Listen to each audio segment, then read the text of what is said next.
Welcome back to economics learning. Today I will discuss assumption of law of diminishing marginal utility. आज हमने diminishing marginal utility के law जो है ना उसकी जो assumption है ना वो डिस्कस करनी है. तो फर्स्ट में हम देखेंगे कार्डिनल मेजरमेंट ऑफ यूटिलिटी जो कि इसकी फर्स्ट assumption है अपनी. तो ये जो है फ़ायदे की जो बुनियादी पैमाइश होती है तो ये फ़र्ज़ करता है कि जो यूटिलिटी है ना उसकी पैमाइश की जा सकती है और एक सारिफ अपने जो है ना इत्मीनान और इजहार जो मकदारी सलाहत जैसे कि 1, 2 या 3 वगैरह में कर सकते हैं. इसका मतलब ये हुआ कि जब कोई भी बंदा जो है ना कोई भी प्रोडक्ट या कुछ भी यूज़ कर रहा है तो उससे ना उसको यूटिलिटी मिल रही है, तो ये बता रहा है उसको मेजर हम कर सकते हैं कि उसको कितनी अफादियत मिल रही है, कितनी उसको चीज़ को यूज़ करने से उसे राहत मिल रही है. सेकंड है मॉनेटरी मेजरमेंट ऑफ यूटिलिटी. अफादियत की जो मॉनेटरी पैमाइश है ये फ़र्ज़ किया जा सकता है कि अफादियत की जो मालियाती लिहाज है ना उसे काबिल पैमाइश है पड़ा, उसे मालियाती लिहाज से भी नापा जाता है, मेजर कर सकते हैं. तो थर्ड है कंजम्पशन ऑफ रीज़नेबल क्वान्टिटी. तो इसके जो मुनासिब मकदार की जो खपत है इसके अंदर ये फ़र्ज़ किया जाता है कि कोई भी प्रोडक्ट है जो शाय एपडिन उसके जो ख़ास मकदार जो है ना इस्तेमाल की जाती है. मिसाल के तौर पर हमें गिलास भर के पानी पीना, उसे हमें मार्जिनल यूटिलिटी का मुवाजना करना चाहिए, ना कि चमचों से या अगर किसी पैमाने से या कोई भी चीज़ है या चम्मच से पानी पिलाया जाए तो हर इजाफी जो चम्मच होगा ना उसको ज़्यादा फ़ायदा दे रहा होगा. लिहाजा जो ये ला है ना तो ये दुरुस्त राइट साबित करने के लिए शायद कि जो मुनासिब है या उसकी मकदार है ना उसको इस्तेमाल किए जाते हैं. इसका मतलब ये हुआ कि जैसे जैसे हम कोई भी प्रोडक्ट यूज़ कर रहे होते हैं मज़ीद करते जाएँ या उस समय यूटिलिटी मिल रही होती है, तो इस जैसे जैसे टाइम गुजरता जाएगा ना उससे हमारी यूटिलिटी जो है ना ज़्यादा इजाफा होता जाएगा. जैसे कि एक बंदा है उसे प्यास लगी हुई है तो वो पानी पी रहा है, जैसे एक गिलास पिएगा उससे थोड़ी सी यूटिलिटी मिलेगी, एक गिलास की जो यूटिलिटी होगी, फिर दूसरा पिएगा, फिर तीसरा पिएगा, इसी तरह उसकी जो यूटिलिटी है ना वो बढ़ती जाएगी और जो प्यास है ना उसकी वो बुझती जाएगी. नंबर 4 है कंटिन्यूस कंजम्पशन. मुसलसल तौर पर जो इसका कंजम्पशन होती है ये इसमें के अंदर ये फ़र्ज़ किया जाता है कि जो कंजम्पशन हो रही है कि मुसलसल अमल है. मिसाल के तौर पर अगर एक आइसक्रीम सुबह और दूसरी शाम को खाई जाए तो दूसरी आइसक्रीम पहले वाली के मुकाबले में बराबर या ज़्यादा इत्मीनान फराहम कर सकती है. तो नेक्स्ट हम देखेंगे नो चेंज इन क्वालिटी.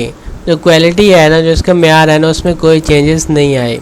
इस्तेमाल शुदा जो शाय है ना उसका जो मेयार है ना हमेशा एक ही समझा जाएगा, यकसा तौर पर जो है ना समझा जाएगा. ये नहीं होगा उसकी क्वालिटी ऐसी थी या कम थी या ज़्यादा थी. मिसाल के तौर पर गिरीदार मेवा है उसके और दूसरा उसके साथ जो है ना आइसक्रीम का दूसरा कप पहले वाले से ज़्यादा जो है ना इत्मीनान बख्श सकता है. मिसाल के तौर पर गिरीदार जो मेवा उसका एक फल खाया हमने, दूसरा हमने आइसक्रीम का एक कप खाया, फिर दूसरा खाया, तो इस तरह से हमें क्या है पहले से ज़्यादा इत्मीनान बख्श सकता है. अगर पहले वाली जो आइसक्रीम थी बग़ैर गिरीदार मेवे या उसके थी तो इससे हमें क्या कर सकता है पहले से ज़्यादा या कम ये जो यूटिलिटी है ना वो हमें मिल सकती है. नेक्स्ट हमारे पास है रैशनल कंज्यूमर.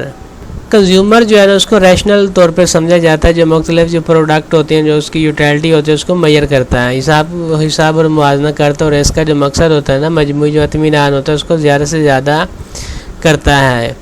तो नेक्स्ट हमारे पास है इंडिपेंडेंट यूटिलिटीज़.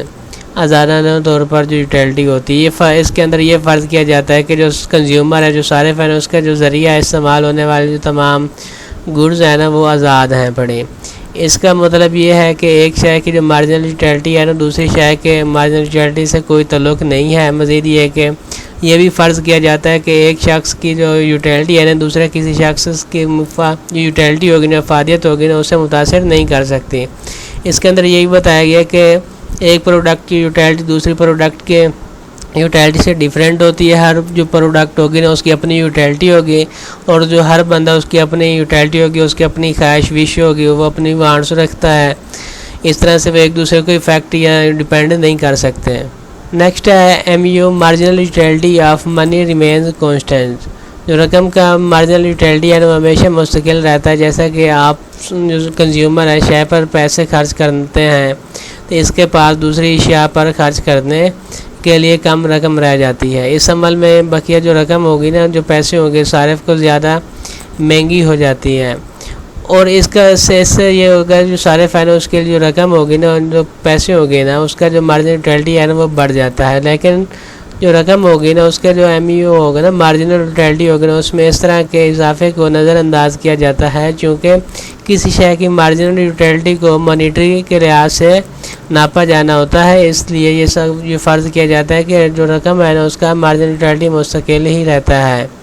لاسٹ پہ آتا ہے فکسڈ انکم اینڈ پرائسز، جو مقررہ آمدنی ہوتی ہے یا کوئی بھی قیمتیں پرائسز ہیں نا وہ فکسڈ ہیں، اس میں چینجز نہیں آتے ہیں۔